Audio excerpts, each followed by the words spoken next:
Cône. Bonjour, vous avez une vingtaine de secondes pour m'expliquer ce qui va se passer dans votre émission. Mais vous touchez un peu votre bille, vous, en batterie. Vous aimez ça? J'ai touché. La percu. Oui, c'est vrai. Eh bien, nous recevons Richard Kolinka. Ah, bien. Téléphone, les insus, et puis un magnifique festival à Fontenay-sous-Bois. Festival de rock, d'électro. Il va vous expliquer tout ça. Je n'ai jamais joué comme Richard Kolinka, mais j'ai joué avec Jean-Louis Aubert. Je vous raconterai ça une autre fois peut-être. Bien, je viens d'entendre les 4 pop. Il est 17h sur France Inter.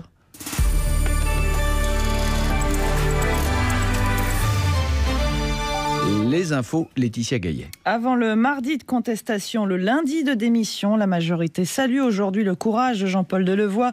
Le haut-commissaire aux retraites a démissionné donc de ses fonctions aujourd'hui. La faute à une déclaration d'intérêt incomplète à la haute autorité pour la transparence de la vie publique. Lui dénonce, ou plutôt parle de légèreté coupable, d'amalgame mensonger. À l'Élysée, à Matignon, on prend acte avec regret et on promet aussi de trouver rapidement un successeur. Il n'empêche, en plein conflit sur les retraites, voilà qui n'arrange pas les affaires du gouvernement et qui ne change pas grand-chose au problème. C'est l'avis de Céline Verzelletti, la secrétaire confédérale de la CGT. Nous, ce qu'on veut, de toute manière, c'est qu'il y ait le retrait de cette mauvaise réforme. Donc, de toute manière, M. Delevoye ne voulait discuter que, justement, de l'application de cette mauvaise réforme. Quel que soit le politique, nous sommes prêts à discuter de l'amélioration du système actuel pour améliorer un système qui est véritablement solidaire. Mais nous refusons, justement, de discuter de l'application de la réforme de retraite par points. Donc, nous avons été très clairs là-dessus. C'est pour ça que nous appelons à ce qu'il y ait de très, très grandes manifestations et un grand nombre de salariés en grève demain et de manière reconductible et dans la durée, parce que là, ça nous confirme qu'on a bien raison et que oui, il y a un véritable danger à mettre en application ce genre de réforme.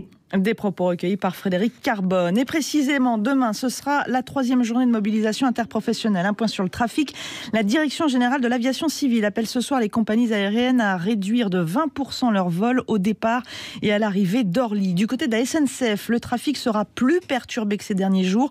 Un TGV sur 4, un Transilien sur 5, 3 TER sur 10 essentiellement assurés par car et seuls 5% des trains intercités circuleront. On attend les prévisions pour la RATP. Voilà donc pour demain. La SNCF donnera également dans la matinée demain ses prévisions pour le week-end. L'enjeu, on le sait, c'est Noël. Et à Paris comme en région, illustration avec ce reportage en gare de Rennes de Céline Guettaz. Nicole, une Rennaise, espère bien que ses enfants qui vivent à Annecy et Paris pourront venir fêter Noël en famille. Mes enfants vont effectivement remonter en Bretagne, qui de Annecy, qui de Paris. On va espérer qu'ils arrivent en temps voulu. Ils ont pris leur billet il y a 15 jours, mais bon, s'il n'y a pas de train, je ne sais pas comment ils feront. Jacqueline, elle a pris les devants. Elle est en gare pour annuler son billet de train pour Bordeaux. Écoutez, je ne prends pas le risque de voyager alors que tout le monde fait grève. C'est comme ça, on fait avec. La retraitée devra prendre sa voiture. Marie, une étudiante de 22 ans, tente elle depuis plusieurs jours de rentrer chez ses parents à Strasbourg. Elle vient de se faire rembourser son billet et cherche maintenant un covoiturage. Blablacar, je pense. Mais il n'y en a pas beaucoup non plus. Pour d'autres, la solution alternative, c'est le bus, même si c'est parfois plus cher. Cette Rennaise accompagne sa fille qui doit absolument rejoindre Paris pour prendre un vol pour 3 semaines de vacances en Russie. Elle avait d'abord pris un billet de train. On a acheté le billet pour le TGV. C'était la promotion et ça a coûté 35 €. Maintenant, on a payé combien? À peu près 70 € pour ça. Mais heureusement, on a trouvé le bus. C'est ça aussi maintenant l'essentiel. Des solutions alternatives, tous les voyageurs n'en ont pas forcément trouvé. Céline Guettaz. Et puis le trafic sera également perturbé du côté de Marseille. Trafic des bus, des métros et des trams. Un bus sur 3, un métro sur 2 et 6 tramways sur 10. Donc pour Marseille. Les chauffeurs routiers étaient eux aussi mobilisés aujourd'hui. Les syndicats ont rencontré les fédérations d'employeurs au siège de la FNTR à Paris. 13e mois, revalorisation des salaires, maintien du congé de fin d'activité à 57 ans. On n'a rien obtenu, dit l'UFR-CFDT. On se fout de nous, on laisse passer les fêtes et on reprend les actions après janvier. FO de son côté entend poursuivre le mouvement. De son côté, enfin, le ministère de la Transition écologique, qui a la tutelle des transports, assure que le congé de fin d'activité est maintenu, mais il faut en discuter avec les organisations patronales qui, eux, n'en veulent plus. Et puis, pour être tout à fait complète, à Radio France, le mouvement de grève continue également. Les programmes sont perturbés, comme vous avez pu l'entendre, et ce flash est donc raccourci. Le conflit avec la direction porte toujours sur le plan d'économie, 60 millions d'euros sur 3 ans et 299 départs volontaires. 17h04 sur France Inter. Par Jupiter, c'est bientôt, mais nous, on se retrouve dans 2 minutes. En ce moment sur franceinter.fr. Les Odyssées, la nouvelle série de podcasts originaux pour les 8-12 ans et les plus grands. Laure Grand-Besançon. Partez à l'aventure avec les grands personnages de l'histoire.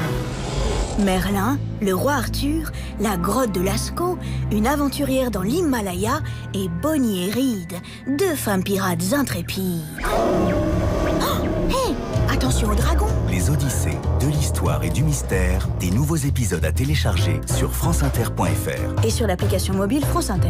Avec Pronote, toute la vie scolaire en une seule appli. Pour les profs, les élèves et aussi leurs familles. France Inter aime Santé Boutique, le nouvel album d'Arnaud. On se promène. Le légendaire chanteur belge n'a rien perdu de sa voix, Bonsoir. de son humour et de sa rock'n'roll attitude. Donc on va faire une autre chanson. Arnaud sera en concert le 11 février au Trianon et en tournée dans toute la France. Les hommes font comme les oiseaux. C'est fait. Retrouvez Santé Boutique d'Arnaud dans le programme musical de France Inter et sur franceinter.fr. En raison d'un appel à la grève émanant d'une organisation syndicale représentative de Radio France, nous ne sommes pas en mesure de diffuser l'intégralité de nos programmes habituels. Nous vous prions de nous en excuser.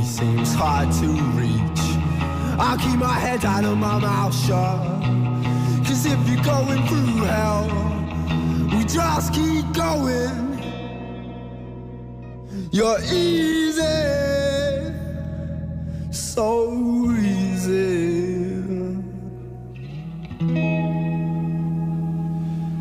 You're easy. Man, just leave us alone.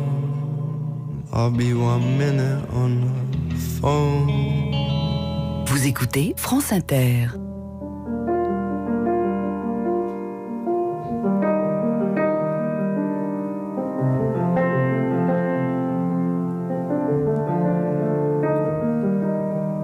Comme un fou va jeter à la mer des bouteilles vides et puis espère qu'on pourra lire à travers. SOS écrit avec de l'air pour te dire que je me sens seule. Je dessine à l'encre crevée dans un désert et je cours. Je me raccroche à la vie, je me saoule avec le bruit des corps qui m'entourent, comme des lianes nouées de tresses, sans comprendre la détresse des mots que j'envoie. La détresse des mots que j'envoie par Jupiter. Ouais. C'est l'heure. Mais on est là, Laetitia Gaillet. Voilà. Non, parce que déjà après, nos auditeurs vont partir. On a besoin de vous, chers auditeurs, surtout en ce moment. On se serre les coudes. On va pas partir maintenant. Mais bien sûr. Merci Laetitia Gaillet. Bonne émission, mais merci beaucoup. On est chaud bouillant. Allez, c'est parti.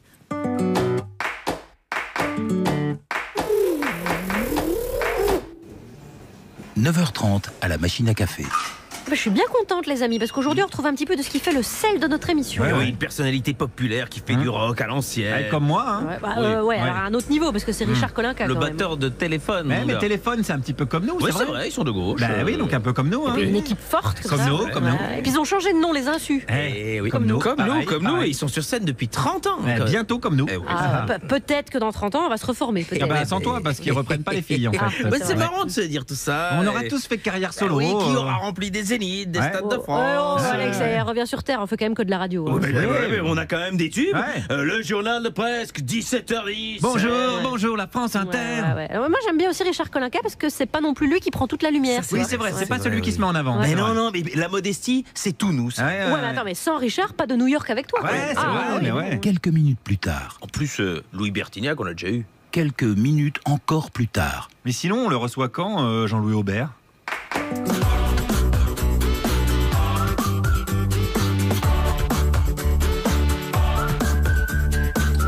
Bonjour la France en grève, la France Inter, pardon. Bienvenue dans la start-up de la lutte sociale dont voici la devise du jour. Tant va la radio publique au plan stratégique qu'à la fin, elle se casse. Voici l'ordre du jour de notre assemblée. Il était le dernier arrivé au sein de l'exécutif. Et pourtant, il était déjà la resta du gouvernement. JP, Jean-Paul, mais il a démissionné. Jean-Paul Delevoye était trop occupé pour être ministre. Il cumulait 13 jobs et mandats administratifs. J'ai l'impression que tu perds la mémoire, surtout pour l'apéro. Il a mis son apéro. Oui. Les festivals de musique incluent systématiquement un festival des mains au cul. La promiscuité pendant le concert, l'alcool, la pénombre, la chaleur. Quoique même dans les festivals qui ont lieu l'hiver, faut se méfier. Il y a une chose froide dans ma culotte. C'est ma main. J'avais froid et je me suis dit... Enlève ta main. Voilà. Au 23e jour de grève et de malaise à Radio France, parlons un petit peu de la radio publique, car finalement, ce sont nos antennes qui en parlent le moins de cette grève. À part la musique, bien sûr, et le message qu'on entend toujours. Heureusement que la semaine dernière, on a reçu Gims, qui nous a apporté son soutien, je vous rappelle. Vive Radio France. Ouais. Carrément. On engrange les soutiens un à un. On ira chercher jusqu'en dans les toilettes avec les dents s'il le faut. Voici celui qui connaît le tiercé gagnant de la chronique, c'est Alex Vizorek. Mais oui, eh bien une toute belle équipe. Belle équipe aujourd'hui. Je les vois, ils sont beaux. À 17h20, l'intersyndicale de Radio France ne lui a pas demandé de faire la playlist de grève de peur que les gens se remettent au travail dans la foulée. C'est Mélanie Bauer, bonjour. Oui, bonjour. Aujourd'hui, je vais vous parler du festival Fontenay en Seine, et puis de batterie, et puis de rock'n'roll. Enfin bon, bref. Très bien, c'est tout ce qu'on attend de vous. À 17h30, celui qui pique là où ça fait mal, même en cette période, c'est pour ça qu'on l'appelle le piquet de grève. Ah, c'est génial. Je savais qu'il allait avoir une chute de dingo. Bien sûr. Bonjour à tous. Je vais vous parler du ministre de la Culture. Aujourd'hui, je suis allé voir des Français qui le trouvent cultivé. Et quand je dis cultivé, c'est au sens polysémique du terme. Ouais, je sais pas si vous avez le niveau de la chronique là, ça va être vraiment un truc. Et enfin, à 17h40, celle qui, lorsqu'elle va nous quitter, on espère que ce sera le plus tard possible, dans les journaux de télé, on se souviendra d'elle comme la muse de Laurent Perrier. C'est Juliette Arnaud, bonjour. Ah, ça y est, je l'ai. Vous l'avez? Oui, c'est le monsieur qui fait les champagnes. Oui, de quoi on va parler? D'un livre de combat qui me semble utile en ce moment. En ce moment, ouais. Et voici celui justement qui va percuter l'actualité. Vous êtes, je vous laisse nous le dire, vous êtes Jean-Louis Aubert. Mais non. Oh là là. En grève, c'est pas lui qu'on voulait. France Inter, Charline Vanhoenacker, Alex Vizorek. Comme ça, si je dis des conneries. Je suis tellement soulagée parce qu'en fait, je pensais qu'on avait cette espèce de nouille de Richard Kolinka et on a mon héros absolu, Jean-Louis Aubert. Alors, je vous dis tout de suite, je me mets en grève. Bonjour Jean-Louis Aubert. Richard Kolinka est avec nous, bien sûr, à la batterie de téléphone des Insus et surtout aux manettes de on peut dire, le festival Les Aventuriers. On dit aussi Fontenay en Seine, on dit les deux. C'est un festival de... On découvre des jeunes talents, mais d'ailleurs... Je voudrais vous parler de quelqu'un qui m'a mis, mais vraiment, une claque. Allez-y, c'est en ce moment le festival. Oui, c'est en ce moment. Ouais. Ça me gêne, Richard, vous allez parler de moi. Non, ça me gêne, non. Allez-y, Richard, vos coups de cœur. Alors, elle s'appelle Mutiny Drummer Queen. Ah. D'ailleurs, vous allez entendre un morceau. Ah ben non. On y a cru. On est en problème de moyens. Voyez, c'est ça les problèmes de moyens à Radio France. Si on avait eu quelqu'un, peut-être on l'aurait. Voilà, mais non. Voilà. Donc, et puis alors, donc il va y avoir un concert demain aussi avec la Chica et Suzanne. Ouais. Alors ça, je vous le recommande. Demain 20h. Bien sûr. Après-demain. Il y a d'autres concerts. Hein. C'est le principe du festival. C'est vous qui les avez tous choisis. Non, pas du tout. Non, elle vous êtes parrain. Oui, on a une équipe extraordinaire à Fontenay-sous-Bois. On a un merveilleux maire. Et ça sent qu'il donne du pognon. Quand même. Et il y a surtout une équipe à la culture.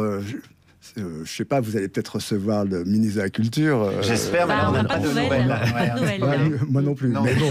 Et en fait, il y a une personne qui s'appelle Myriam Rock qui fait un travail extraordinaire et qui dégote toujours des artistes incroyables.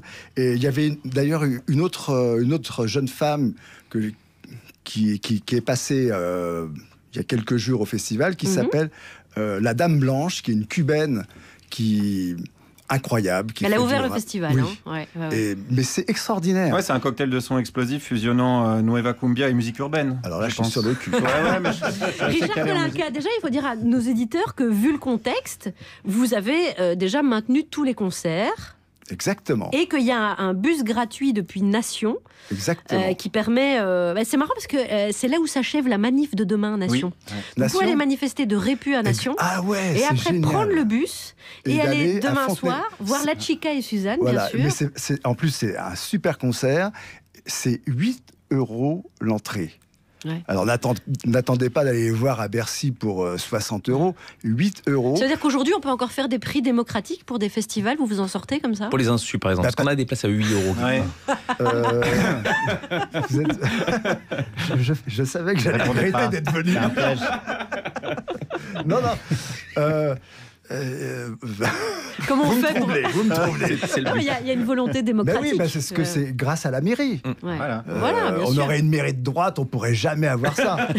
Et parlez-nous aussi, Richard Kolinka, du concert de clôture, donc parce que ce sera donc le 20 décembre, on sera vendredi à 20h, il y a un concert de clôture. Enfin, 20h30. Ouais, création, Kolinka and Friends. Oui, alors ça me gêne, moi. Pourquoi? Parce que moi, je m'en fous d'être devant. Parce que c'est pas vos amis. D'abord, j'ai pas d'amis. Dans ce milieu, on n'a pas d'amis. Il y aura Cali, il y aura Jeanne Chéral, oui, alors, Mademoiselle K, Stéphane Echer, c'est génial. Stéphane, attendez. Il y a aussi Xamericaine. Bachar Markhalife, qui est un musicien libanais, mais exceptionnel. Jeanne Chéral, un jeune mec qui s'appelle Xam. Et moi, petit batteur de République, j'ai le bol de jouer avec ces gens-là qui acceptent de jouer avec moi, mais c'est extraordinaire parce que en fait c'est un concert totalement à part. Je monte un groupe, donc je suis le seul qu'on peut pas virer, puis c'est moi le patron. Très malin. Pour une fois. Et donc tout le monde se mélange, on mélange les morceaux. Alors forcément il y en a qui vont chanter leurs morceaux seuls, accompagnés par leurs musiciens. Ah non, jamais. Non, jamais. Nous. C'est nous. Ah oui, voilà. Je voulais parler des musiciens, parce que on parle toujours de ceux qui sont devant, mais sans ceux qui sont derrière. C'est-à-dire que moi, par exemple, non, surtout pas moi, mais les autres. Alors, à la basse... Après, un batteur, c'est pas pareil, parce qu'une boîte à rythme, ça remplace hyper bien. Bon, je me casse. Non, mais... Il ne le pense pas. Le pire, c'est qu'il n'avait pas un sketch de Coluche.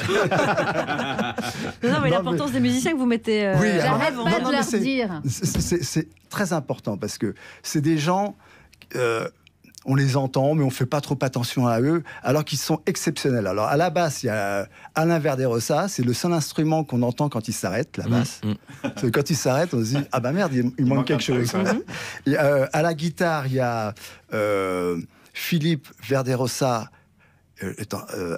Non, je dis n'importe quoi. Vous avez bien préparé l'émission. Philippe Almosnino et Benjamin Delafont, et au clavier, l'exceptionnel Jean-Luc. On l'appelle Jean-Luc. Voilà.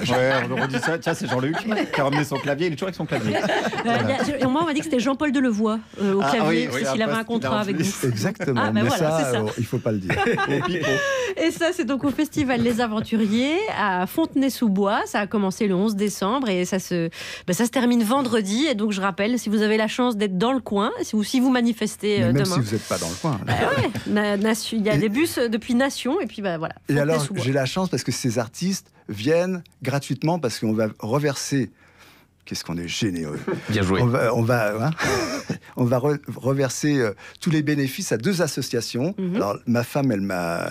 Vous a noté ça moi, si vous en souvenez aussi bien que des musiciens, on est tranquille. Voilà. Alors, il y en a une qui s'appelle Femmes Solidaires de Fontenay. Ouais. Parce qu'il paraît qu'il y a des femmes qui se font frapper. Moi... Non, n'en dites pas plus, parce que vous allez... D'accord. Et une autre qui s'appelle Fontenay Diversité, c'est un collectif de militants associatifs qui soutient les étrangers, les aide à régulariser leur situation. Donc... C'est win-win comme festival. On va en reparler parce qu'il y a de la parité dans votre festival. La première association que vous avez citée, on va parler de main au cul dans les festivals. Donc, ça existe ? Je sais pas, vous allez nous dire. Hein. En tout cas, Djoubaka, notre programmateur musical, il a choisi l'un des titres les plus percussifs de Téléphone et qui évoque un petit peu le contexte social aussi. Un homme plus un homme, ça vous dit ? Ah ouais. Yeah. Qu'est-ce qu'on s'est marré en le faisant.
Ah, c'est d'actualité, là. Ah oui, un On homme attend plus un beaucoup sur les homme, quais en plus ce une moment. femme, plus un géant. Demain, il y aura un homme, plus une femme, plus un homme, plus une femme, plus un syndicaliste, plus une banderole. Richard Kolinka, vous disiez, on s'est vraiment marré en faisant ce titre avec téléphone. Ça veut dire quoi, on se marre J'ai en le des faisant images qui arrivent comme ça, mais bon, voilà, parce qu'on s'éclatait à enregistrer. Et voilà, je pense que ça s'entend d'ailleurs. Puis les chœurs et tout ça. Et aujourd'hui, vous vous éclatez au clavier avec Jean-Luc. Jean-Luc Léonardon. Ouais, Léonardon. Excuse-moi, Jean-Luc. Super mec au clavier. C'est le clavier qui participe au festival Les Aventuriers, dont Richard Kolinka est venu nous parler, qui se passe à Fontenay-sous-Bois, c'est dans le 94. Et pour en tirer Richard Kolinka... Moi, je me souviens bien de tout mon orchestre. Nous avons Mélanie Bauer, nous avons Guillaume Meurice et nous avons Juliette Arnoux. Et bien sûr, l'information. Wow. Attention. Je pense en effet que nos règles financières extraordinairement précises ont besoin d'être revues. Au fond, on a besoin d'un nouveau plan Marshall. Le journal de presque 17h17. C'est du pognon ? Ouais, c'est du pognon. Et on commence par les titres. Finalement, le haut-commissaire aux retraites, Jean-Paul Delevoye, démissionne. Comme quoi, dans la vie, on sait jamais ce qui peut arriver. Heureusement qu'il avait pris soin d'avoir 12 autres boulots de côté. C'était bien vu de sa part. L'usine Lubrizol de Rouen a redémarré ce samedi. Super nouvelle pour Sibeth Ndiaye, qui était impatiente de pouvoir aller faire un petit week-end camping sur le site avec ses enfants. Et les brèves. Oui, la centrale à Brève n'a jamais vraiment été fermée parce qu'elle ne pollue pas. Enfin, si on exclut votre exigence journalistique.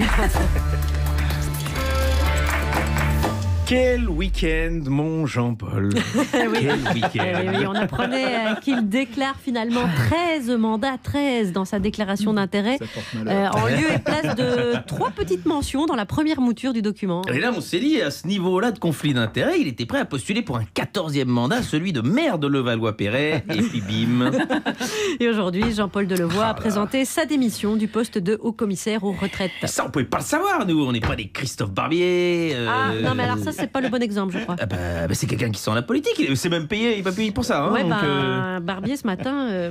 Doit-il quitter le gouvernement ? Non, il va quitter le gouvernement, mais pas tout de suite. Pas tout de suite parce qu'il a été sauvé par Philippe Martinez. Philippe Martinez qui, la semaine dernière, faisait l'éloge de l'homme de dialogue qui était Delevoye et qui, là, a tourné Kazakh et réclame sa démission. Or, évidemment, en pleine crise, quand l'adversaire réclame le scalp du ministre, on ne lui donne pas. Et bien sûr, c'est important de bien connaître son métier, comme dirait Guillaume, si Barbie était pilote de ligne. 200 morts. Retraite toujours. Les syndicats policiers disent avoir obtenu des garanties du gouvernement sur le fait que tous les policiers bénéficient d'un régime spécifique. Ah oui, en gros, le système de retraite serait bien donc un régime universel. Ouais. Sauf pour ceux qui veillent personnellement à réprimer les manifestants contre l'application de cette réforme. Et là, on peut faire un geste. Voilà, c'est ça. Voilà, ouais. Notez aussi que plus d'un Français sur 2 se dit prêt à payer plus d'impôts pour améliorer les services publics. Super nouvelle, ça. Pour Radio France. Non, pour les faïences de l'Élysée. Ils vont pouvoir se faire un deuxième service. Ça, c'est vrai. Allez, président, toujours, enfin. Emmanuel Macron ira en Côte d'Ivoire pour célébrer Noël avec les soldats. On sent que s'il avait pu passer Noël plus loin encore de Paris, il y serait allé, mais on n'avait pas de soldats en Nouvelle-Zélande. Du coup, c'est déjà bien la Côte d'Ivoire. Sport, l'Agence mondiale antidopage a exclu la Russie des JO pendant 4 ans. Oui, enfin, en attendant, toujours pas de nouvelles de l'Agence mondiale anti-jeu qui aurait depuis longtemps dû exclure la France de la Coupe du Monde de football. C'est pas la question, c'est vrai. C'est pas la question. Ici, c'est la Russie. Pendant 4 ans, les Russes n'auront pas la possibilité de remporter une victoire internationale de premier plan. C'est dur, les Russes sont condamnés à avoir la même vie qu'un tennisman français. Technologie à présent, Google a photographié 98% de la surface de la Terre pour ses applications Google Maps et Google Earth. Oui, les 2% restants, je suppose, sont des centres d'impôts à travers le monde. Parce que Google ne sait pas où ils se trouvent. Effectivement. Et on finit toujours par des brèves. Les brèves, ça. Alors là, en plus, avec un chiffre qui va intéresser tout le monde. En 2019, le site Pornhub a enregistré 115 millions de visites par jour. Ça fait beaucoup, ça. Oui, mais c'est plutôt une bonne nouvelle. Vu la surpopulation mondiale, il vaut mieux que les mecs visitent Pornhub plutôt que leurs femmes. Voilà. Et ça, le sopalin vient de monter au CAC 40.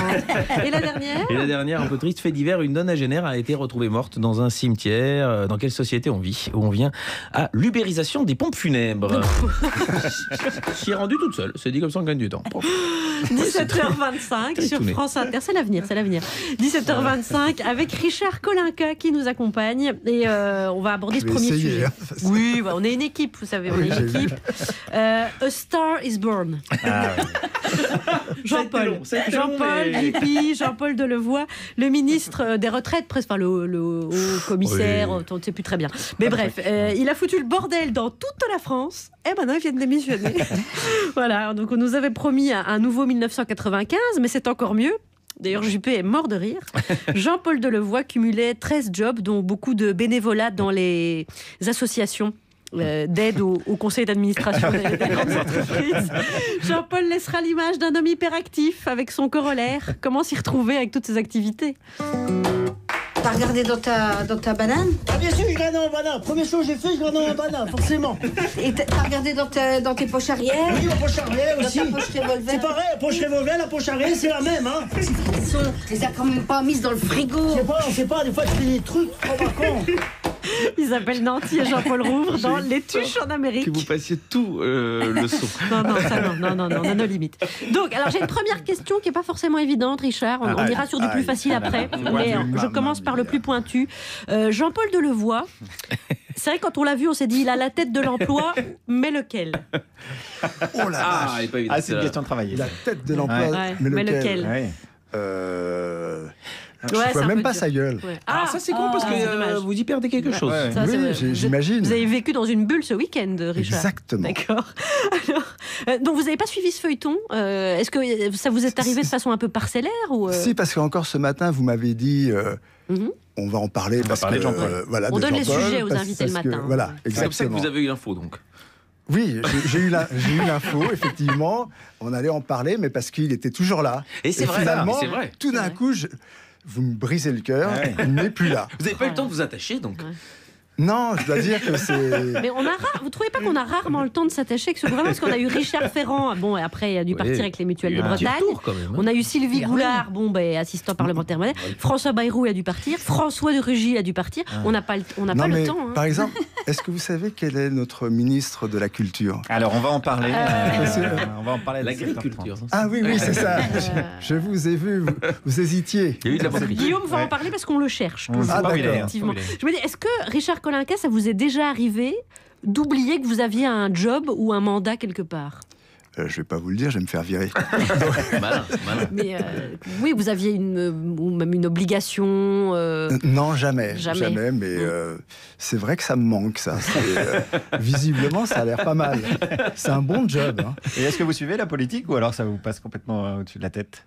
Mais je suis batteur. Oui, voilà. Donc on s'intéresse à tout. Ah pardon, je pensais... quand même. Et puis surtout, avec ce festival dont vous êtes venu nous parler, Fontenay-sous-Bois, vous devez être en contact avec le politique. Parce que on l'a dit tout à l'heure, vous pratiquez des prix très démocratiques pour le festival. C'est mon bon maire, hein, c'est monsieur Gautré. Il est de quelle couleur? Sans étiquette. À cette heure-là, on peut pas le dire. Le matin, normalement, il est frais. Dans la vie culturelle... il est plutôt de gauche, voyez-vous. Dans la vie culturelle, le maire, il est super important. Vous discutez beaucoup avec lui, alors? Non, j'ai pas besoin de discuter avec lui, car il fait ce que j'aurais aimé faire. Il fait le festival des aventuriers. Ouais. Et non, mais je trouve que, par exemple, vous voyez, on parlait de Levallois, mais j'ai encore un autre maire qui est sympa, un maire de Saint-Ouen. Il y avait un endroit qui comptait beaucoup pour moi à Saint-Ouen, c'est main-d'œuvre. Et ce type, un jour, s'est réveillé, s'est dit, je sais pas, Saint-Ouen, c'est vraiment une ville super. Et il y a un petit nuage, c'est main-d'œuvre, qui fait vivre tout un quartier. Rappelez ce que c'est. Main-d'œuvre, c'est un lieu c'est un centre culturel où il y avait plein de musiciens, plein de... informel, on va dire, hein, qui s'est créé. Oui, c'est ça. Il y avait des sculpteurs, des peintres, des troupes de théâtre, des troupes de danse, il y avait des écoles de musique. Et ce mec, à un moment, il s'est dit... Oh, c'est trop pour Saint-Ouen, quoi. C'est vraiment... C'est trop de culture. Trop de culture pour Saint-Ouen. Ça fait peur, mais je le comprends, c'est effrayant. Donc il s'est dit, il a appelé son pote, le préfet, et il lui a dit, écoute, j'ai un truc pour toi, je sais que les flics, tes compagnies CRS s'ennuient, est-ce que tu pourrais pas nous les envoyer à Saint-Ouen? Parce que je voudrais... Parce qu'il y a des gens armés de guitare. Voilà, il y a des gens... C'est vachement dangereux. Alors il s'est dit, ah ouais, t'as raison, allez, j'y vais. Et puis, alors... Les gens de Main-d'œuvre sont arrivés un matin, parce qu'en général, c'est mieux le matin de fermer. Et puis, ils sont arrivés, tout était fermé, c'était scellé. Même les musiciens qui avaient des concerts, ils n'avaient pas le droit de récupérer leur matériel. Alors, peuple de Saint-Ouen qui m'écoutait, parce qu'il m'écoute, bien sûr. Et Rebecca Manzoni, notamment. Voilà, et vous méritez mieux que ce maire. Donc, dégagez-le. Ouais, tout simplement, voilà, bien ça, c'est sûr. bien. Bon, on engage des révolutions ici. Mais voilà pour l'importance de la politique locale avec la culture. Et on va y revenir tout de suite avec Mélanie Boer. Oui, vous êtes batteur, parlons-en. Il y a quelques jours... Vous êtes batteur. C'est pas rassurant. Il y a quelques jours, le journal anglais Telegraph, probablement épuisé par le Brexit, publiait une étude suédoise d'une importance capitale qui prouve que dans un groupe de musique, le batteur serait certainement le membre le plus intelligent. Ça s'entend pas? Le professeur... Vous n'en êtes pas rendu compte? Frédéric Ullien de l'Institut médical de Karolinska de Stockholm affirme que la maîtrise du rythme stimule la partie du cerveau utilisée pour la résolution des problèmes. Et des problèmes, quand on gère des égos ou un festival, il y en a plein. Alors, on savait bien sûr que le masseur de fût représentait l'assise du son, mais il faut dire les choses telles qu'elles sont. On avait tendance à le prendre pour une brute.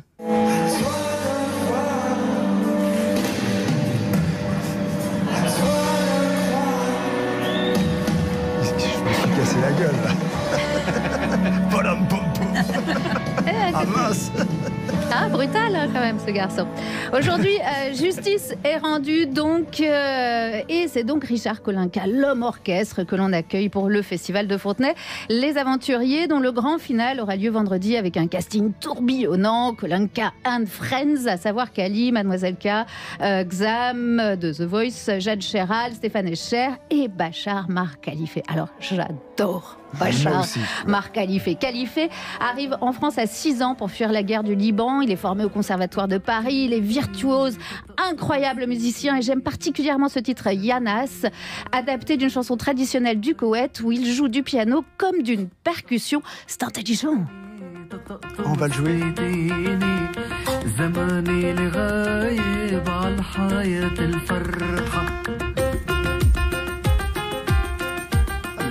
C'est cool. Boîte à rythme, et hop là. Super. Il est excellent ce morceau. C'est vraiment très fort. Alors le Festival de Fontenay fête sa 15e édition sur fond de grève générale. C'est donc une aventure musicale, celle qu'on aime vivre, celle qui sort des sentiers battus, comme par exemple la Chica. Alors j'étais tombée sur elle il y a quelques années dans un bar. Elle jouait avec 2 garçons travestis sous le nom de Threesome Sisters. C'était complètement glam et fou. Elle a sorti son premier disque solo cette année, comme Bio, avec toujours cette incroyable voix.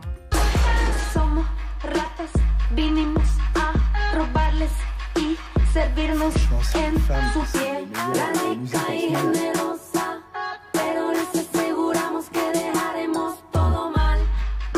Bon, alors je vais pas vous raconter toute la programmation à venir du festival qui touche doucement à sa fin avec la grosse soirée du 20 décembre. Allez sur le site Fontenay en scène pour les détails, mais on va juste terminer avec un groupe français, l'affiche mercredi, qui prouve que la musique est à la fois un éternel recommencement et une surprise perpétuelle. Des rockers français signés sur un label anglais. Alors, fut une époque, c'était inconcevable pour un groupe français de signer sur un label anglais. Aujourd'hui, Mankins sortent leur premier album. C'est autre chose. Body Negative en anglais. Et on trouve ça normal parce que de chemin parcouru depuis Téléphone.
la basse, on n'entend pas que quand elle s'arrête. Elle est formidable cette basse. Mannequin, avec Drinking from the Pond. Et c'est donc à l'affiche des Aventuriers, le festival de Fontenay. C'est extraordinaire ce festival. Mais oui.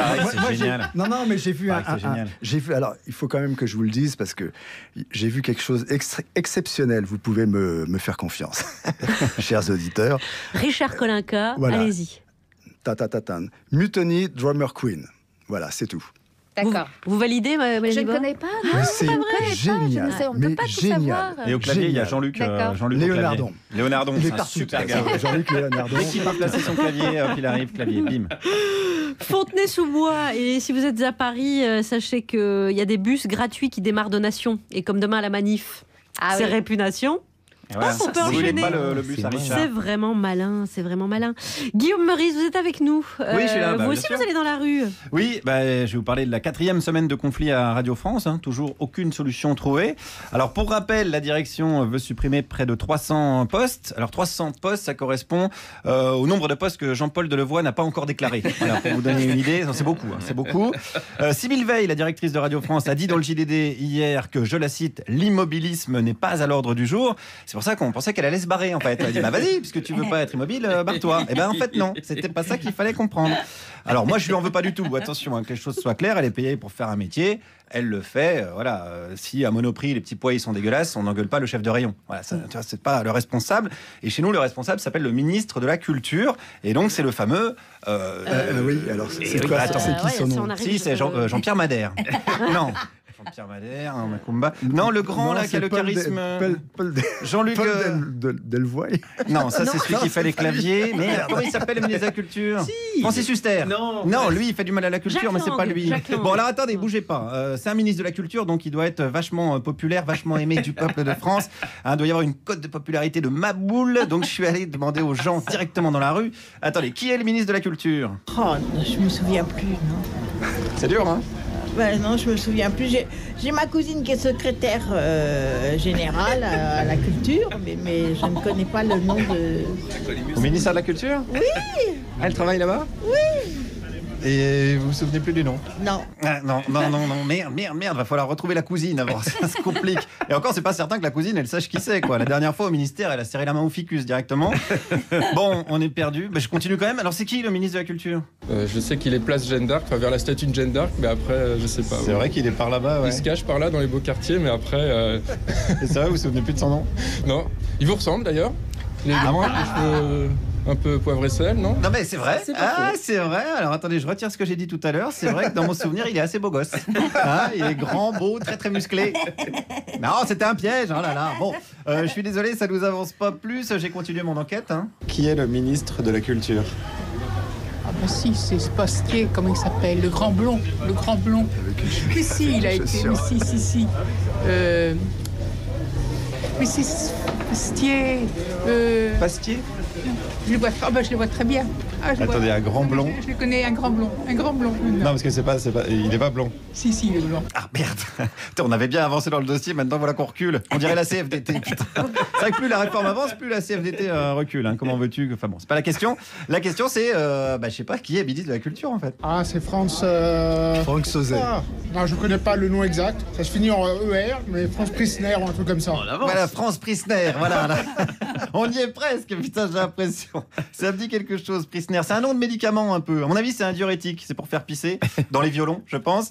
Alors, je suis désolé, j'arrive pas à trouver... Attendez, je crois que j'ai trouvé une dame. Qui est ministre de la Culture? Franck Riester. Vous êtes balèze. Je le connais parce qu'il était Seine-et-Marne et que j'ai travaillé en Seine-et-Marne. Sa famille a des garages Peugeot, Riester. C'est connu. En Seine-et-Marne, c'est connu. Ah, mais évidemment, Franck Riester, des garages Peugeot. Mais oui, mais Macron, c'est comme ça qu'il a connu. Il avait un problème de joint de culasse sur la 206. Il s'est arrêté au garage de Coulommiers. Il a vu un gamin qui lisait une BD parce qu'il avait des points totales. Il a dit, toi, tu seras ministre de la Culture, mon pote. Bon, on l'a trouvé. Allez, Franck Riester. Gardez bien ce nom en tête. Il reste plus qu'à le populariser. Il y a du boulot. Alors attention, qui est Franck Riester? Je connais ce nom. Je connais ce nom. Mais je ne saurais dire qui il est. Qu'est-ce qu'il pourrait faire? Je sais pas, avec un nom comme ça, un ancien nazi. Non, non, attention, hein, ça part en sucette, les mecs. En plus, Yann Moix, il dirait au moins les nazis, ils avaient un projet. Controversé, mais un projet. Non, Yann, tu te calmes, tu n'es pas encore ministre de la Culture, puisque Marion Maréchal Le Pen n'est pas au pouvoir encore. Allez, on se concentre, on y retourne. Qui c'est? Je sais pas, il est peut-être ministre. C'est ça. Ministre de... Je sais pas, de la transition écologique. Oh putain, c'est Brune Poisson, la Louise Michel de la Touillette. Merde, concentrez-vous un peu, c'est qui Francky? C'est un mec du gouvernement, Franck Riester, mais je sais pas ce qu'il fait trop, j'en sais rien. Il est ministre d'un truc alors? Ouais, il est ministre d'un truc, il me semble, non? Non? Bah ouais, mais de quoi? Mais je me rappelle plus. La fonction publique, non? Non, putain, mais on s'approche, parce qu'en effet, il s'occupe de vendre le service public au privé. Donc il y a un lien, il est ministre de la Culture. Ah, il est ministre de la Culture, tout à fait, voilà. Ah bah oui, bah on s'en rapprochait, hein. Donc c'est lui qui doit s'occuper de notre dossier. Vous êtes vraiment dans la merde, hein, Radio France. Eh ben voilà, ça, en revanche, c'est vrai. C'est bien. Et d'ailleurs, dans la Startup Nation, on n'appelle pas ça de la merde, on appelle ça plan d'économie à Radio France. Guillaume Meurice, merci. Et vous avez dû virer une de vos vannes parce que vous disiez, bah, Franck Riester, il est à, je sais pas, et il est où, Franck Riester? Et il est vraiment à Cotonou, ouais, puisqu'on voilà. a vu ce matin sur Twitter. Je voulais juste vous demander, il y en a une seule qui a trouvé du premier coup? Il y en a 2 ou 3, mais vraiment, non, vraiment, il est parce que pas du tout. On pourrait penser que vous êtes malhonnête. Et jamais, moi, je dis aux gens que non. Attendez, j'ai Richard Colinca demande sur combien? Sur combien de personnes? Je sais pas, j'en ai dû interroger une douzaine, un truc comme ça. Ah oui. Ouais, non, vraiment, c'est... Un échantillon représentatif. Tout à bien fait, sûr. je fais ça très sérieusement. 17h43 sur France Inter. Avant d'écouter la chronique littéraire de Juliette Arnaud, on va aborder avec vous cet autre sujet, Richard Colinca, puisque vous venez nous parler... Mais oui, mais non, mais on va reparler festival. Puisqu'il y a le festival de Fontenay-sous-Bois. Alors déjà, vendredi, vous avez le choix. Vous pouvez aller donc au festival à Fontenay-sous-Bois, bien sûr, parce qu'il y a Richard Colinca and Friends, comme on dit. Avec, où les jeunes filles sont respectées. Voilà. Exactement, on va en parler. Et aussi au Trianon, si vous êtes à Paris, au Trianon, il y a les Disruptives. Groupe de rock en marche. Les successeurs de Téléphone, mais version macroniste. Version macroniste, c'est le premier groupe de rock macroniste. Avec Guillaume Meurice. On a une batteuse. Trianon, vendredi soir. Allez, on aborde ce sujet, justement. Une journaliste de Libération a enquêté dans les festivals pour savoir si les filles y subissaient du harcèlement sexuel. Et alors que cette journaliste interrogeait 2 festivalières, elle s'est fait mettre une main au cul. Elle l'explique dans l'enquête qui est parue dans Libération le 29 novembre. Donc d'après cette enquête, toutes les participantes ont déjà subi au minimum, je dis bien au minimum, un geste déplacé. Est-ce que c'est bien clair pour tout le monde ? Pardon, moi je reviens juste sur un point qui n'est pas forcément hyper limpide. C'est juste que quand une fille dit non, j'ai l'impression quand même que souvent ça sous-entend que c'est... C'est non. Non.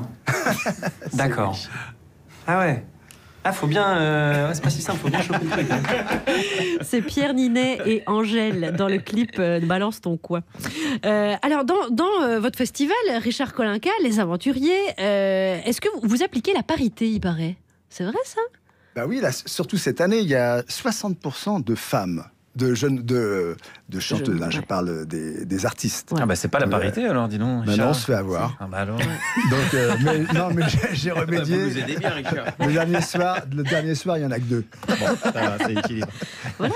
C'est difficile de faire une affiche paritaire ou pas? Non. D'ailleurs, je trouve que les femmes en ce moment sont beaucoup plus intéressantes que les... Je parle artistiquement parlant, bien sûr. Ouais.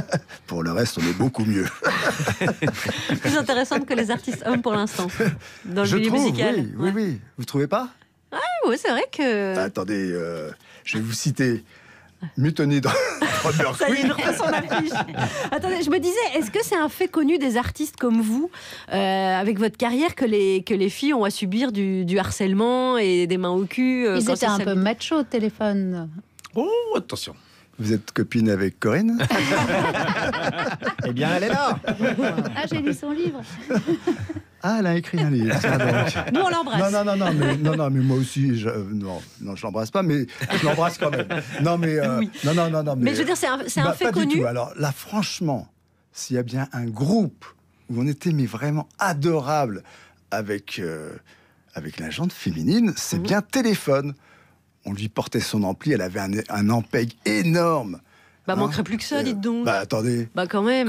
Mais je veux dire, est-ce que les artistes... On va quand même pas nous attaquer, nous. Alors, il y avait très peu de nanas qui jouaient. On en a pris une. Elle jouait sublimement bien. On va pas nous dire qu'on était des machos. Pas du tout. Parce qu'il y avait une femme dans le groupe, vous dites c'est bon, on est... Dans les Beatles, il y avait combien de femmes? Moi, j'ai fait des gangbangs et on disait vous dites 20 ans après. Moi, je voudrais revenir sur cette question. Richard Kolinka, est-ce que, voilà, dans le milieu artistique, dans votre milieu à vous de musicien, ça se sait, est-ce que c'est une problématique qui a émergé maintenant dont on parle? Est-ce que dans votre festival, il y a beaucoup de festivals maintenant où il y a des associations qui ont un stand pour que les filles qui ont subi une main déplacée, et ça c'est encore le minimum, puissent tout de suite avoir quelqu'un à qui parler dans le festival? Je suis très surpris parce que, franchement, j'ai jamais entendu parler de ça. Alors là, franchement, je sais pas. Ça nous étonne vraiment. Ouais. Alors, on est hyper étonnés. Vous vous êtes fait mettre une main au cul alors moi, je vais assez peu dans les festivals. Alors, je vais demander à Mélanie Bauer. Alors moi, pour avoir 30 ans de carrière avec des artistes de musique, j'en ai des vertes et des pas mûres à vous raconter quand même. J'ai bien l'impression. Ça part du chanteur qui veut pas faire l'interview si je parle pas dans le micro qu'il a posé à la place de son sexe. Non. On n'est pas là pour parler de Patrick Bruel non plus à toutes les émissions. Non. Ou le musicien qui veut pas faire l'interview si je suis pas assise sur ses genoux. Mais c'est-à-dire que c'est assez récent que les filles en parlent. Sans déconner, j'ai jamais entendu parler. Mais parce qu'elles n'osaient pas en parler avant. Oui, on n'en parlait pas trop. C'est possible. Puis on vous aimait, vous savez. Bref, en tout cas, venez sur mes genoux. Sur une réconciliation. Si vous voulez me parler, venez sur mes genoux. Richard Kolinka, il y a plus que la parité dans le festival à Fontenay-en-Seine, bien sûr, et y compris dans cette soirée de vendredi soir qui clôturera. On dit pas clôture en fait. D'ailleurs, ici, c'est une clôture. C'est mettre une clôture. D'ailleurs, ici, il y a la parité, mais même si j'étais pas là, d'ailleurs, il y aurait. En parlant féminisme, je pense qu'il y a une bonne transition avec Juliette Arnaud. Là. On vous attendait là-dessus. C'est même pas une écrivaine. Dommage. Bon, à ceux qui se demandent combien de temps va durer la grève et s'ils auront un train pour Noël, j'ai un genre d'indice grâce au livre du jour, L'Armée des Ombres, de Joseph Kessel. Et je cite un passage que j'ai lu il y a quelques semaines maintenant. Si tous les corps de la nation étaient unis et résolus autant que le sont les cheminots, nos groupements de résistance n'auraient pas grand mal à travailler. Je pose ça là, chacun avise, je ne suis pas Madame Irma, moi je ne lis pas dans le mar de café, je ne fais que lire et relire, et parfois des vieux livres. Et L'Armée des Ombres, c'est effectivement un livre d'un certain âge, il a 76 ans, mais le chiffre qui compte réellement, c'est sa date de naissance, 1943. 1943, en France, pendant la Deuxième Guerre mondiale, la résistance existe, certes, elle s'organise, oui, à Londres et sur le territoire français, c'est vrai, mais en 1943, personne ne chante qu'il a ramené la coupe à la maison. À part les Allemands, bien sûr.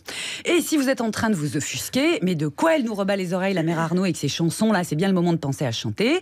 Je réponds, et d'une, oh frère souple, et de deux, que c'est en lisant ce livre que j'ai appris d'où venait l'expression tellement militante, les lendemains qui chantent. Vous saviez, vous, d'où ça venait? Non. Bon, moi, je l'ai appris là-dedans. Le narrateur principal de l'Armée des Ombres, chef d'un de ces groupements de résistants, Philippe Gerbier, cite les mots d'un autre résistant, le journaliste communiste Gabriel Péry, emprisonné par les Allemands, puis fusillé au tout début de la guerre, et qui écrit dans sa lettre d'adieu, et je le cite, « Je suis content, nous préparons les lendemains qui chantent ». De Londres, Kessel fait son travail de journaliste et de résistant. Et si personne n'a le cœur à chanter haut et fort, puisqu'en 1943, les lendemains, très clairement, il chante pas des masses, il coécrit les paroles du chant des partisans. Et puis, il écoute les récits des résistants sur du terrain et les questions que ces résistants, ces chefs de résistance se posent. Est-ce que nous, les chefs, faisons bien d'enflammer et d'entraîner et de sacrifier tant de braves gens et de gens braves, tant de naïfs, tant d'impatients, tant d'exaltés, dans un combat étouffant, dans une lutte de secret, de famine et de supplice. Et comme on n'est qu'en 1943, Joseph Kessel, il maquille les noms des gens et les lieux et les dates. Et l'ombre, elle est nécessaire pour ne pas griller leur couverture. Il insiste, alors qu'il est gaulliste, sur le courage et la force des communistes, et notamment des cheminots, sur la présence des résistants juifs, alors qu'ils sont les plus en danger, sur la présence aussi des femmes. Comment, quand on a lu ce livre, oublier le personnage de Mathilde, qui sera interprété plus tard par Simone Signoret, dans le film de Jean-Pierre Melville, qui lui-même était résistant. Toujours ce lien dans l'Armée des Ombres, que ce soit le livre ou le film, entre la réalité et la fiction. Kessel raconte ce que c'est de résister, ce que c'est d'entraîner les braves gens et les gens braves. Comme Gerbier au début du roman, qui raconte, au fond d'un camp de prisonniers, un tout jeune communiste emprisonné, quasiment depuis le début de l'occupation, ce que c'est que la résistance, cette armée des ombres. Et le jeune homme qui est très malade, de lui dire, comme à Scheherazade, « Parlez, monsieur Gerbier, parlez encore ». Alors Gerbier parle. « La résistance, tu entends ? Endors-toi avec ce mot dans la tête. Il est le plus beau en ce temps de toute la langue française. » Et Gerbier lutte, Gerbier résiste, Gerbier tue. Et forcément, À un moment, Gerbier se dégoûte de vivre. Et Kessel raconte aussi ce dégoût-là. Heureusement, quand Gerbier tombe, quelqu'un sort de l'ombre, comme dans sa chanson. Ce quelqu'un, c'est son chef de réseau, surnommé Saint-Luc, qui à son tour trouve les mots pour lui rappeler que, et je cite, « leur armée est une armée d'ombre, l'armée miraculeuse de l'amour et du malheur, et j'ai pris conscience ici que nous étions les ombres de ces ombres et le reflet de cet amour et de ce malheur. Cela surtout, Gerbier, valait la peine. Merci, bisous, merci. » Juliette Arnaud, rappelez-nous les références du livre que vous avez en poche. Oui. Bah oui, c'est un petit livre qui est donc écrit par Joseph Kessel, le monsieur pour les enfants qui a écrit Le Lion. Ça s'appelle L'Armée des Ombres et c'est chez Pocket. Richard Kolinka, je ne sais pas si vous l'avez lu, mais vous avez envie là, je pense, non? Non, j'ai lu Le Lion. Vous l'avez lu, oui. Mais il n'y a pas si longtemps que ça d'ailleurs. Et j'ai adoré. Mais vraiment, j'ai adoré. Mais bon, oui, L'Armée des Ombres, j'ai vu le film. Vous avez mis dans le mille, Juliette. Juliette Arnaud. Et vous pouvez réécouter cette chronique en podcast, bien sûr. Richard Kolinka avec nous. On aborde ce dernier sujet sur lequel nous avons beaucoup de détachement, beaucoup de recul. C'est le 23e jour de mouvement social à Radio France. Vous entendez de la belle musique et toujours le même message de grève. Mais sur nos antennes, on ne vous parle quasiment pas de ce malaise. Il faut dire qu'il y a un autre gros malaise national aussi, duquel nous, on est solidaires. Et si on est en grève, c'est parce qu'on veut défendre la radio publique, qu'on estime délaissée par son actionnaire, l'État. Parce que nous, on veut vous préserver de ceci, par exemple. Employer les plus bas et les plus sûrs moyens, faire des émissions sur les vieux, sur la faim, le cancer, enfin jouer sur les bons sentiments afin de mieux fourguer les désodorisants. Tout cela, c'est vulgaire, ça pue, ça intoxique, mais cela fait partie du jeu radiophonique. Vendre la merde, oui, mais sans dire un gros mot. Tout le monde est gentil, tout le monde il est beau. Oui, évidemment. Jean-Yann. On va avoir des ennuis, Richard. Excusez-moi, Sybille. C'est Richard qui a dit ça, c'est Jean-Yann. Tiens, il y a un article d'ailleurs dans Ouzbek Erika qui dit le média du futur, c'est Radio France. Je pose ça là, vraiment, c'est pas pour vous influencer. Mais je me disais, déjà, quelle place occupe la radio dans votre carrière, Richard Kolinka, et pour téléphone, énorme. Et les insus, et toute énorme. La musique. Ouais. Énorme. Et je pense que j'ai l'impression, j'espère que je me trompe, que les jeunes l'écoutent de moins en moins. Ils se font leur propre radio, ils écoutent, je dirais pas les plateformes, mais... Alors, pas sur France Inter, où on a rajeuni l'audience, voilà. Et où il y a beaucoup de jeunes qui écoutent les podcasts aussi. J'aime beaucoup France Inter. Ça, c'est très très bien joué. Non, mais citez-nous encore un ou deux musiciens de votre festival. Si, il a mérité. Non, mais j'ai remarqué une chose, c'est que quand vous étiez numéro 2, il n'y avait pas de plan de restructuration, on virait personne. Ils étaient en train de le préparer quand même, hein, mais bon. Oui, mais on n'en parlait pas. Maintenant, vous êtes numéro 1, mais c'est à cause de Laetitia Gaillet. Les flashs sont trop bons. Faut dire que vous êtes fan de Laetitia Gaillet qui fait les flashs pendant la journée. Ça me rend fou, moi, les flashs de Laetitia. En fait, on écoute vos émissions, mais en fait, c'est pas vous qu'on écoute. On attend Laetitia Gaillet. Il y a des podcasts, elle est première sur les podcasts. Les gens réécoutent. Moi, j'adore. Mais c'est-à-dire que la radio publique occupe une grande place dans votre vie, alors? Mais bien sûr. On a fait un de nos premiers concerts, c'était justement à la radio, je parle. C'était sur France Inter avec... comment il s'appelait celui qui... Jean-Paul Delevoye. Foulquier, c'était lui. Jean-Louis Foulquier? Oui, Jean-Louis Foulquier. Et puis, quand j'étais môme, il y avait un type qui était très important chez vous, c'était le Pub Club. Oui. Et... José Arthur. Et il y avait un chroniqueur dans José Arthur qui s'appelait... Patrice Blanc-Francard ou Dominique... Non, il y en a... je ne sais plus lequel des deux. Il y en a un qui est ingénieur du son. Nous, on n'était pas nés, mais Mélanie dit oui. Alors, Mélanie. Effectivement, il y en a un qui est ingénieur du son et l'autre... Et l'autre. Et alors, il pouvait même vous dire le slip que portait le saxophoniste quand il a joué tel morceau. C'était passionnant. J'adore les histoires de slip, comme vous pouvez vous en rendre compte. Comme Patrick Bruel, encore. Non, Patrick, laissez Patrick tranquille. D'où l'importance de la radio. Il cherche un autre prénom. Il y avait des émissions de télé aussi incroyables à l'époque, qui étaient hyper créatives pour les musiciens. Pop 2. Oui, Pop 2. Bonjour, c'est Pop 2. C'était extraordinaire. Il y avait des concerts à 5 francs, c'est-à-dire même pas 1 euro au Bataclan. Alors aujourd'hui c'est différent, je peux donner un exemple. Hier avec Juliette, on regardait le journal de la télévision publique. Ils ont enterré Anna Karina en 20 secondes. Sur le générique. Sur France Inter, il y a eu 2 heures. C'est ça la radio publique, les amis, bien sûr. Exactement. Richard Kolinka, on peut terminer parce que Maître Gims nous a fait un Vive Radio France. Vous pouvez peut-être nous faire un Vive Radio France? Ah bon? Non, mais ça va être triste. 3-4, non, faites un Vive Radio. Richard Kolinka, 3-4. Vive Laetitia Gaillet. Ça sera réutilisé. Richard Kolinka, Alex Vizorek a préparé pour vous un questionnaire. Le Proust, c'est-à-dire un questionnaire de Proust, mais un peu adapté. Thématique rock'n'roll. Ouais, on va vous aider. On est fort sur le rock.